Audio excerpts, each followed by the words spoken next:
Hello friends, welcome back my YouTube channel online study with KD. दोस्तों, अगर आप किसी भी टेट एग्ज़ाम की तैयारी कर रहे हैं, जैसे यूपी टेट हो गया, सी टेट है, सुपर टेट है या कोई अदर स्टेट का टेट एग्ज़ाम है, अगर आप उसकी तैयारी कर रहे हैं तो यह वीडियो आपके लिए ही है। यह वीडियो बहुत ही महत्वपूर्ण होने वाला है। यहाँ से आपके जितने भी क्वेश्चन इस टॉपिक से बनते हैं, इस टॉपिक को आज हम डिटेल में आपको पढ़ाएंगे। तो वीडियो में अंत तक बने रहिएगा और चैनल को सब्सक्राइब करना ना भूलें। अगर वीडियो आपको अच्छा लगे तो शेयर ज़रूर करें। कॉपी पेन लेकर बैठ जाइएगा। इम्पॉर्टेंट पॉइंट हम बताएंगे, आपको उसे नोट करना है। और आज का हमारा जो टॉपिक है दोस्तों, वह है पर्यावरण संरक्षण से संबंधित महत्वपूर्ण अंतर्राष्ट्रीय संधियां एवं ग्लोबल वार्मिंग। महत्वपूर्ण जितनी भी अंतर्राष्ट्रीय संधियां हुई, जैसे क्योटो प्रोटोकॉल, नागोया प्रोटोकॉल है, प्रश्न बनते हैं, सारे इंपॉर्टेंट पॉइंट को यहाँ पर कवर करेंगे। तो वीडियो में अंत तक बने रहिएगा। चैनल को सब्सक्राइब और लाइक करना न भूलें। ठीक है, चलिए शुरू करते हैं। पहला जो है हमारा, वह है क्योटो प्रोटोकॉल। क्योटो प्रोटोकॉल यह दोस्तों ग्लोबल वार्मिंग से संबंधित था। ग्लोबल वार्मिंग के लिए क्योटो प्रोटोकॉल, ग्लोबल वार्मिंग का अर्थ होता है दोस्तों वैश्विक तापन, यानी कि पृथ्वी का गर्म होना। पृथ्वी का गर्म होना ग्लोबल वार्मिंग कहलाता है। और इसको रोकने के लिए 1997 में, कब? 1997 में, इसे आप नोट कर लीजिएगा कि क्योटो प्रोटोकॉल 1997 में कहाँ पर हुआ था, किस शहर में? जापान के क्योटो शहर में। जापान के क्योटो शहर में एक अंतर्राष्ट्रीय समझौता हुआ था, जिसे क्योटो प्रोटोकॉल कहा जाता है। और यह दोस्तों ग्लोबल वार्मिंग को रोकने के लिए यह समझौता किया गया था। अब ग्लोबल वार्मिंग का अर्थ होता है दोस्तों पृथ्वी के औसत तापमान का बढ़ना। पृथ्वी के औसत तापमान का बढ़ना। दोस्तों बता दें, पृथ्वी का औसत जो तापमान होता है वह 15 डिग्री सेल्सियस होता है।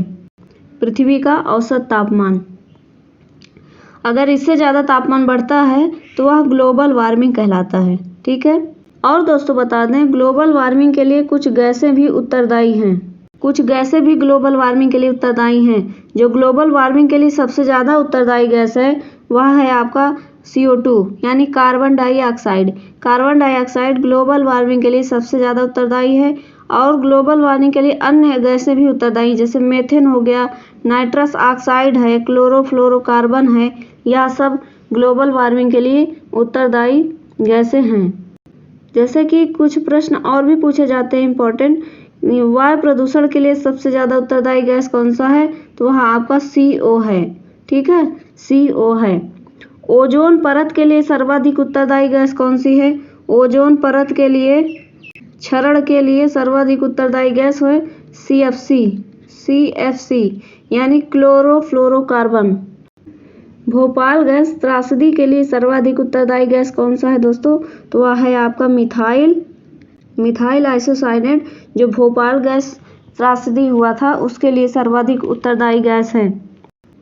और प्रश्न यहाँ से बनता है कि गिद्ध प्रजाति की समाप्ति के लिए उत्तरदायी गैस कौन सा है? डाइक्लोफेनाल सोडियम। डाइक्लोफेनाल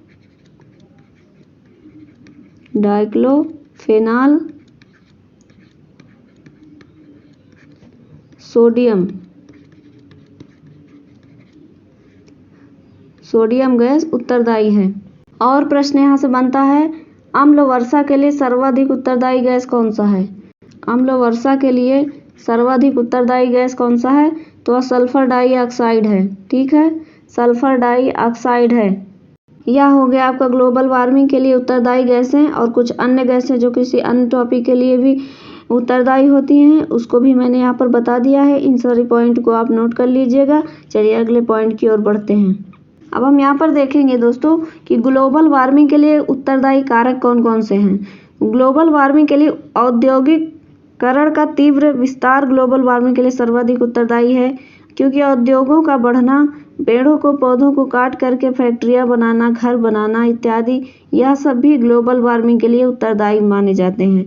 नगरीकरण एवं शहरीकरण का बढ़ता संजाल, यानी कि घर, बिल्डिंगों का निर्माण करना, इन सब चीज़ों से भी ग्लोबल वार्मिंग बढ़ रही है, क्योंकि पेड़ों का कटाव तेजी से हो रहा है। वनों का तेजी से क्षरण, यानी कि पेड़ों को तेजी से काटा जा रहा है। बढ़ता उपभोक्तावाद, लकड़ियों का उपयोग, उससे बढ़ते उपभोक्ता, इसलिए वनों का तेजी से क्षरण भी इसका जिम्मेदार है। ग्लोबल वार्मिंग के लिए उत्तरदायी समूह को ग्रीन हाउस गैस कहते हैं।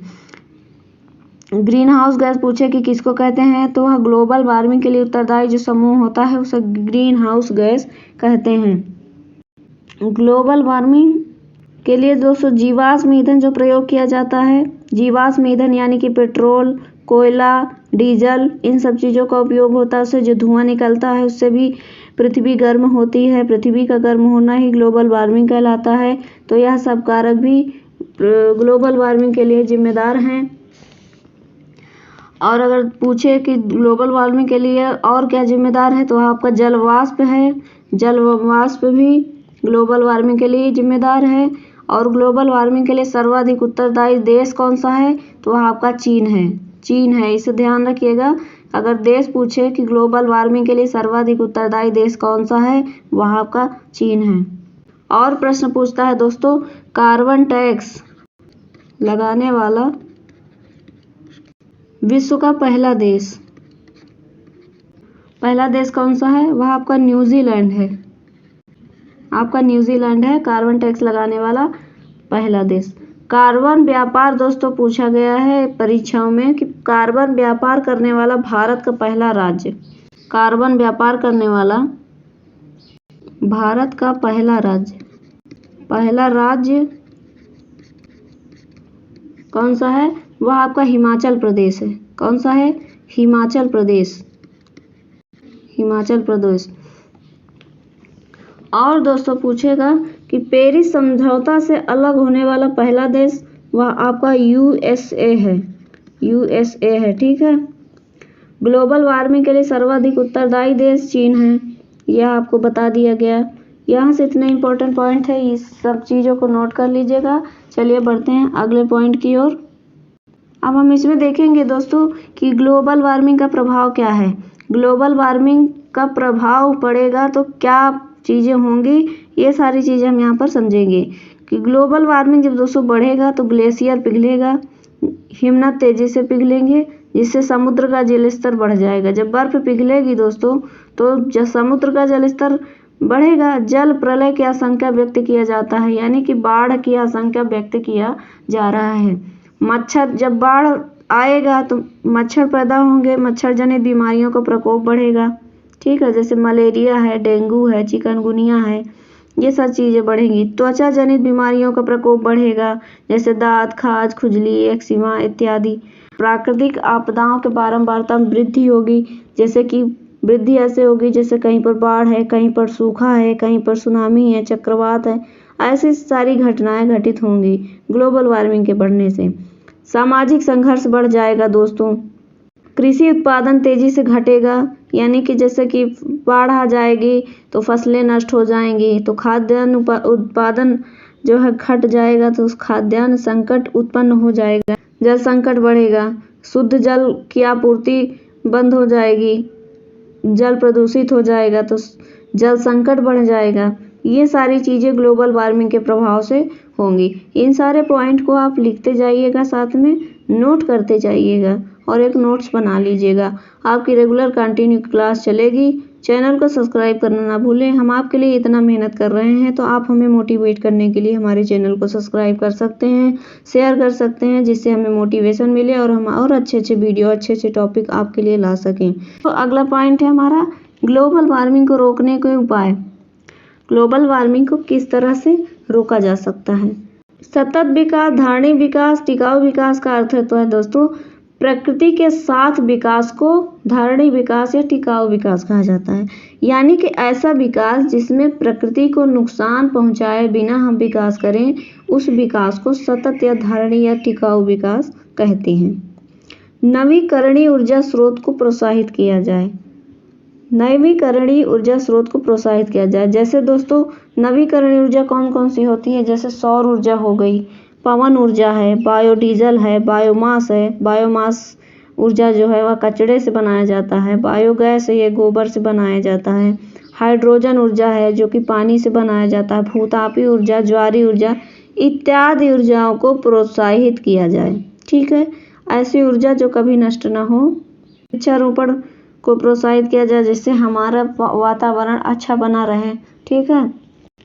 और दोस्तों यहाँ पे पूछा गया है कि विश्व का पहला पर्यावरण सम्मेलन कहाँ पर हुआ था। ये ध्यान रखिएगा, बहुत बार परीक्षा में पूछा गया है। विश्व का पहला पर्यावरण सम्मेलन आपका स्टॉकहोम सम्मेलन है। ठीक है। इस सम्मेलन में दोस्तों यह निर्णय लिया गया था कि प्रत्येक वर्ष हर वर्ष 5 जून को पर्यावरण दिवस मनाया जाएगा। अब यहाँ से एक और पॉइंट निकल के आ गया कि पर्यावरण दिवस कब मनाया जाता है। ठीक है। इसी स्टॉकहोम सम्मेलन में ही यह निर्णय लिया गया था कि प्रत्येक वर्ष 5 जून को पर्यावरण दिवस मनाया जाएगा। ग्रीन हाउस प्रभाव को सर्वप्रथम किसने पहचाना था? उस वैज्ञानिक का नाम है दोस्तों जीन बैप्टिस्टे। ग्रीन हाउस प्रभाव को सर्वप्रथम जीन बैप्टिस्टे ने पहचाना था। मॉन्ट्रियल प्रोटोकॉल दोस्तों, मॉन्ट्रियल प्रोटोकॉल जो है यह ओजोन परत के क्षरण से संबंधित है। यह ओजोन परत के क्षरण को रोकने के लिए 1989 में, कब 1989 में कहाँ पर? कनाडा के मॉन्ट्रियल शहर में। क्योंकि कनाडा के मॉन्ट्रियल शहर में हुआ था, इसलिए इसका नाम मॉन्ट्रियल प्रोटोकॉल पड़ गया। एक अंतर्राष्ट्रीय समझौता हुआ जिसमें मॉन्ट्रियल प्रोटोकॉल कहा जाता है। मॉन्ट्रियल प्रोटोकॉल का दोस्तों संबंध, जैसे मैंने अभी बताया आपको, ओजोन परत के क्षरण से संबंधित है। यह ओजोन परत के क्षरण को रोकने के लिए किया गया था। ओजोन का जो सर्वाधिक घनत्व होता है 25 से 35 किलोमीटर के मध्य में है। ओजोन परत के क्षरण के लिए सर्वाधिक उत्तरदायी गैस जो दोस्तों, जैसे मैंने अभी आपको बताया था, CFC गैस है। CFC गैस यानी कि क्लोरोफ्लोरोकार्बन, जो कहाँ पर दोस्तों पाया जाता है? ये AC और फ्रिज से निकलता है। यह गैस जो है AC और फ्रिज से निकलता है। इसके अलावा दोस्तों यह गैस सुपरसोनिक विमान, फोम युक्त गद्दे से भी O3 गैस जो है निकलती है। और दोस्तों बता दें, ओजोन परत में सबसे बड़ा छिद्र ह्रास, जिसको बोलते हैं ह्रास, छिद्र या ह्रास कहाँ पर है? या अंटार्कटिका महाद्वीप में। अंटार्कटिका महाद्वीप यानी कि दक्षिणी ध्रुव से है। और ओजोन परत के छिद्र की सर्वप्रथम जानकारी, सबसे पहले ओजोन परत में छिद्र है, इसकी जानकारी सन 1985 में किसको हुआ था? ब्रिटिश वैज्ञानिकों के दल को पता चला था। कहाँ से? अंटार्कटिका महाद्वीप में पता चला था। ओजोन परत को बचाने के लिए दोस्तों सबसे पहले 1987 में एक अंतर्राष्ट्रीय समझौता हुआ था, जिसे जेनेवा समझौता कहते हैं। जेनेवा समझौता पूछे कि कब हुआ था? 1987 में हुआ था। कहते हैं इसी समझौते को दोस्तों विश्व के सभी देश ने कनाडा के मॉन्ट्रियल शहर में हस्ताक्षर किए और इसे स्वीकार कर लिया गया, इसलिए इसे मॉन्ट्रियल प्रोटोकॉल भी कहा जाता है। ओजोन परत के प्रति जागरूकता के लिए 16 सितंबर को ओजोन दिवस मनाया जाएगा। अब हम इसमें देखेंगे कि ओजोन परत के क्षरण का प्रभाव क्या पड़ेगा। ओजोन परत का क्षरण होगा तो उससे जो प्रभाव पड़ेगा, तो जो सूर्य से आने वाली अल्ट्रावायलेट किरणें होती हैं, तो ओजोन परत उनको रोकने का कार्य करता है, यानी कि छलनी का काम करता है। तो जो भी हानिकारक किरणें होती हैं, ओजोन परत जो होता है उसे रोक लेता, धरती पर नहीं आने देता। और अगर यह ओजोन परत में छिद्र हो जाएगा, ओजोन परत जो है घट जाएगा, तो सीधे सूर्य की किरणें धरती पर पड़ेंगी, तो उससे जो दुष्प्रभाव यह पड़ेगा दोस्तों कि त्वचा में कैंसर तेजी से बढ़ेगा, त्वचा कैंसर की बीमारियां बढ़ेंगी, त्वचा जनित बीमारियां बढ़ेंगी, जैव विविधता संकट में आ जाएगा। जो भी छोटे कीड़े मकोड़े हैं, जीव जंतु हैं, वह समाप्त हो जाएंगे, तो जैव विविधता संकट में आ जाएगा। ग्लोबल वार्मिंग यानी कि जब सूर्य की रोशनी सीधे धरती पर पड़ेगी तो वह पृथ्वी तेजी से गर्म होगी, तो ग्लोबल वार्मिंग बढ़ेगा। आपदाओं की बारंबारता में वृद्धि होगी, ग्लेशियर पिघलेंगे, बाढ़ आएगी, तमाम तरह की चीज़ें होगी, तो आपदाओं की बारंबारता में वृद्धि हो जाएगी। और दोस्तों बता दें कि परावैंगनिक किरणें 3 प्रकार की होती हैं, जिसमें जो अल्ट्रावायलेट किरण सी होती है, वह सबसे हानिकारक होती है मानव स्वास्थ्य के लिए। तो इस किरण को रोकने का कार्य कौन करता है? ओजोन परत करता है। अगला पॉइंट है हमारा दोस्तों नागोया प्रोटोकॉल। नागोया प्रोटोकॉल किससे संबंधित था? जैव विविधता से। जैव विविधता को रोकने के लिए नागोया प्रोटोकॉल का अंतर्राष्ट्रीय समझौता हुआ था। कहाँ पर हुआ था? यह सन 2010 में हुआ था दोस्तों। सन 2010 में नागोया प्रोटोकॉल जापान के कहाँ? जापान के नागोया शहर में एक अंतर्राष्ट्रीय समझौता हुआ जिसे नागोया प्रोटोकॉल कहा जाता है। जब जैव विविधता की बात आई है दोस्तों, नागोया प्रोटोकॉल जैव विविधता को रोकने के लिए किया गया था सन 2010 में। तो जैव विविधता का विस्तार कहाँ कहाँ पर है? 0 अंश अक्षांश, विषुवत रेखा, भूमध्य रेखा, उष्णकटिबंधीय वर्षावन क्षेत्र कहा जाता है। जैसे आपकी पृथ्वी हो गई है 20 जो 0 डिग्री अक्षांश रेखा होती है, यहाँ पर सर्वाधिक जैव विविधता पाया जाता है। ठीक है, यही इसी को 0 अंश अक्षांश रेखा, इसी को विषुवत रेखा, इसी को भूमध्य रेखा, इसी को उष्णकटिबंधीय वर्षावन क्षेत्र कहा जाता है। यहाँ पर सर्वाधिक जैव विविधता पाई जाती है। अगर पूछा कि विश्व में सबसे कम जैव विविधता वाला क्षेत्र कौन सा है? यह ध्रुवीय क्षेत्र है, ध्रुवीय क्षेत्र में है। और इसके अलावा अगर पूछे तो सबसे कम मरुस्थलीय क्षेत्र है। पहला सबसे कम है ध्रुवीय क्षेत्र और दूसरा सबसे कम है मरुस्थलीय क्षेत्र, जहाँ पर सबसे कम जैव विविधता पाया जाता है। विश्व में सर्वाधिक, विश्व में अगर पूछे सर्वाधिक जैव विविधता वाला देश अगर पूछे वह आपका ब्राज़ील है। ब्राज़ील में सर्वाधिक जैव विविधता पाया जाता है। ब्राज़ील को दोस्तों संसार का फेफड़ा, इसी को संसार का फेफड़ा कहा जाता है। ब्राज़ील को संसार का फेफड़ा कहा जाता है। अमेजन बेसिन इसी पर स्थित है, ब्राज़ील में ही। तो इस पॉइंट को आप नोट कर लीजिएगा। भारत में अगर पूछे भारत में सर्वाधिक जैव विविधता कहाँ पर पाया जाता है? तो भारत में पूर्वी हिमालय में और पश्चिमी घाट में, 2 जगह सबसे ज़्यादा जैव विविधता पाया जाता है। और दोस्तों बता दें आपको, पूर्वी हिमालय को जैव विविधता का प्रवेश द्वार कहा जाता है। जैव विविधता का प्रवेश द्वार कहा जाता है पूर्वी हिमालय को। ये सारे पॉइंट आप याद रखिएगा। तो हम देखेंगे जैव विविधता के क्षरण का कारण क्या है। जैव विविधता के क्षरण का कारण, जैव विविधता के क्षरण का सबसे बड़ा कारण प्राकृतिक आवास का विनाश है। प्राकृतिक आवास का विनाश है, जैसे कि प्राकृतिक आवास यानी कि पेड़ों को, जंगलों को काट करके घर बिल्डिंग बनाए जाते हैं, फैक्ट्रियां बनाई जाती हैं, खेती की जाती है। झूम खेती इसमें इन्हीं में से एक है। झूम खेती में दोस्तों क्या होता है, जंगलों को काट करके वहीं जला दिया जाता है और उसी के ऊपर खेती की जाती है। ठीक है, तो झूम खेती भी इसके लिए जिम्मेदार है। प्राकृतिक आवासों का विभाजन, जैसे अवैध शिकार, यानी कि जीव जंतुओं का अवैध शिकार किया जाता है, इससे भी तमाम तरह के जीव जंतु समाप्त हो रहे हैं। अब हम देखेंगे कि जैव विविधता को रोकने के लिए क्या क्या उपाय किए गए। तो दोस्तों इसमें पहला आता है इन सीटू संरक्षण।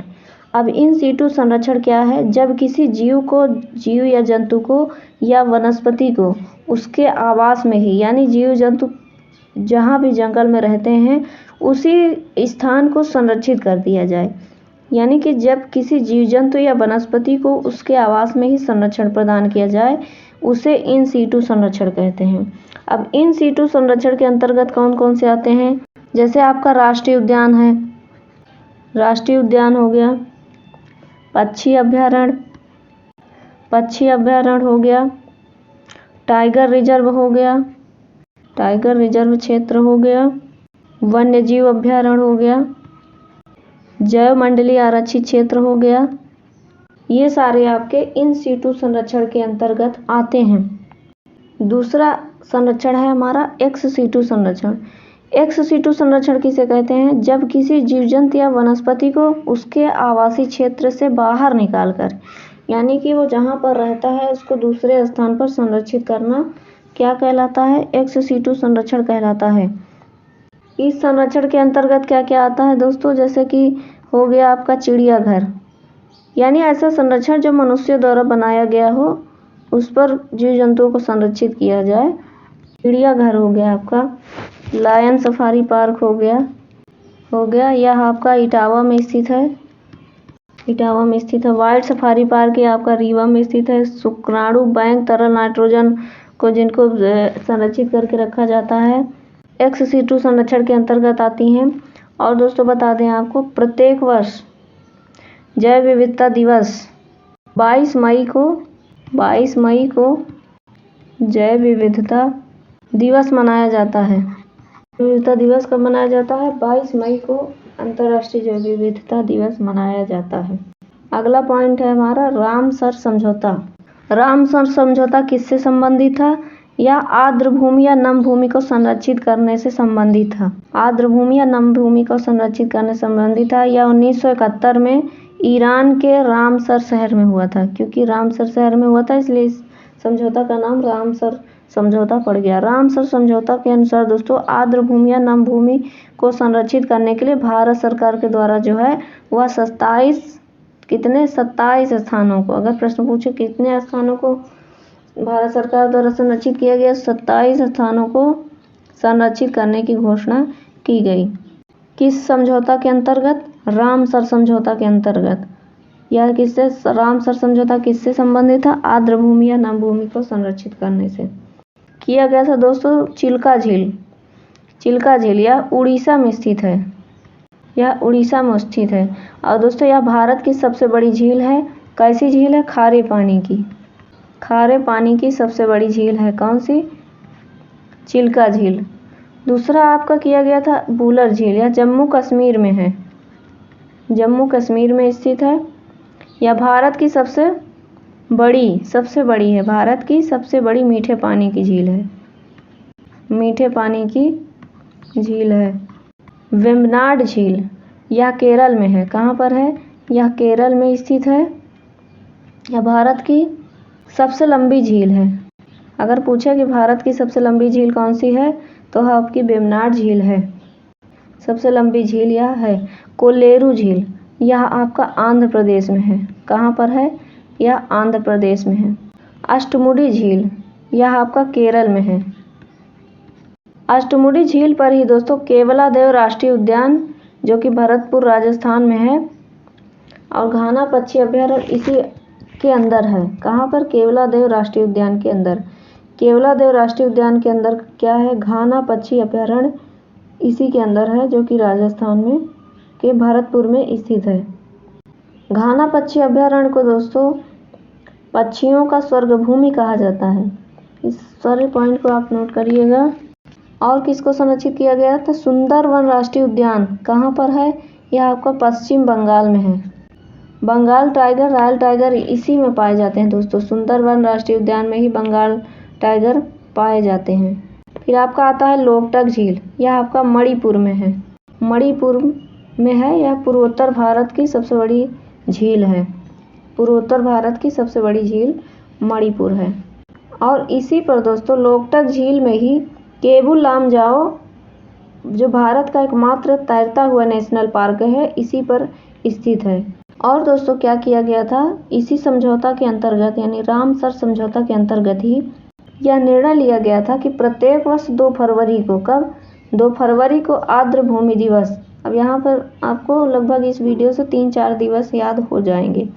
यानी कि 2 फरवरी को आर्द्र भूमि दिवस मनाए जाने की घोषणा की गई थी। यानी कि प्रत्येक वर्ष 2 फरवरी को आर्द्र भूमि दिवस मनाया जाता है। अगला पॉइंट आता है हमारा कार्टाजेना प्रोटोकॉल। कार्टाजेना प्रोटोकॉल किससे संबंधित था? आनुवांशिक जल सुरक्षा से संबंधित था। आनुवांशिक जैव सुरक्षा से संबंधित था। यह कब हुआ था? सन 2000 में। यह कोलंबिया के शहर कार्टाजेना में हुआ था, इसलिए इसका कार्टाजेना प्रोटोकॉल नाम पड़ गया। और इसको दोस्तों लागू कब से किया गया था? यह हुआ सन 2000 में यह समझौता हुआ था और सन 2003 से यह लागू हुआ था। कुछ इंपॉर्टेंट पॉइंट लास्ट में हम नोट करवाएंगे कि जैसे पूछे कि भारत का पहला राष्ट्रीय उद्यान, जैसे कि पूछे भारत का पहला राष्ट्रीय उद्यान कौन सा है? जिम कॉर्बेट है। अगर पूछे कि विश्व का पहला राष्ट्रीय उद्यान कौन सा है? विश्व का पहला राष्ट्रीय उद्यान कौन सा है? वह आपका येलोस्टोन नेशनल पार्क है। येलोस्टोन अगर उत्तर प्रदेश के संबंध में पूछे कि उत्तर प्रदेश का एकमात्र राष्ट्रीय उद्यान कौन सा है, राष्ट्रीय उद्यान कौन सा है, वह आपका दुधवा राष्ट्रीय उद्यान है। और प्रश्न यहाँ भी पूछा जाता है भारत में अब तक कुल कितने राष्ट्रीय उद्यान हैं, तो भारत में अब तक कुल 104 राष्ट्रीय उद्यान हैं, जिसमें मध्य प्रदेश में कितने हैं, मध्य प्रदेश में हैं आपके 10 राष्ट्रीय उद्यान हैं, जबकि अंडमान निकोबार द्वीपों में 9 राष्ट्रीय उद्यान हैं। अंडमान निकोबार में 9 राष्ट्रीय उद्यान हैं और 10 आपके मध्य प्रदेश में है। तो सर्वाधिक राष्ट्रीय उद्यान अगर पूछे कि सर्वाधिक राष्ट्रीय उद्यान कहाँ पर पाए जाते हैं, तो मध्य प्रदेश में सबसे ज़्यादा राष्ट्रीय उद्यान स्थित हैं। ये सारे पॉइंट को नोट करिएगा। आज के लिए बस इतना ही। वीडियो अगर पसंद आए तो वीडियो को लाइक करें, शेयर करें, सब्सक्राइब करना ना भूलें। Thank you. अगले वीडियो मिलेंगे अगले टॉपिक के साथ, तब तक के लिए नमस्कार।